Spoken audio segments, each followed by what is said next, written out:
Quando o calendário virar esta noite, a França começa a celebrar os 50 anos dos protestos de maio de 68. O movimento que começou com a juventude nas ruas influenciou gerações, a cultura e a política no mundo todo, como mostra o correspondente em Paris, Rodrigo Alvarez. Uma França parcialmente parada por greves relembra o mês em que sua juventude gritou mais alto do que os poderosos, rompeu com padrões e influenciou comportamentos pelo mundo. Como na canção de Caetano Veloso, o que os manifestantes franceses começaram a dizer e pichar pelas ruas de Paris é que era proibido proibir.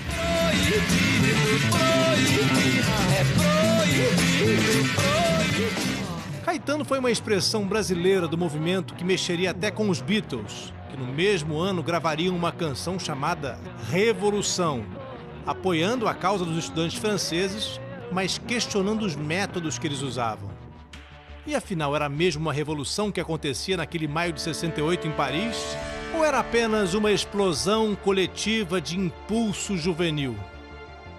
As manifestações começaram na Universidade Nanterre por causa da prisão de 2 estudantes que protestavam contra a Guerra do Vietnã. Em seguida, se espalharam pela Universidade Sorbonne. Muitos protestavam genericamente contra o sistema. Existia uma efervescência e uma certeza magnífica de que tudo poderia ser cada vez melhor, diz o cineasta Romain Goupil, que na época era estudante secundarista. Os jovens queriam menos guerras, mais direitos para as mulheres, mais liberdade de expressão, mas não tinham exatamente um conjunto definido de reivindicações. Os estudantes começaram a enfrentar os policiais usando até as pedras do chão da Sorbonne. Debaixo da pedra está a praia, eles diziam, enquanto caminhavam na direção dos policiais e atiravam as pedras, contrapondo liberdade e autoridade. E assim as manifestações que começaram reclamando de regras universitárias acabaram se transformando em protestos enormes contra qualquer tipo de autoridade. A polícia prendeu estudantes e ocupou a Sorbonne. Professores aderiram aos protestos e, em 7 de maio, foram todos para as ruas de Paris. Pouco depois, receberam reforço inesperado. Sindicalistas que inicialmente viam as manifestações como coisa de burgueses, começaram a reivindicar direitos trabalhistas. Em 21 de maio, 7 milhões de operários fizeram a maior greve da história da França.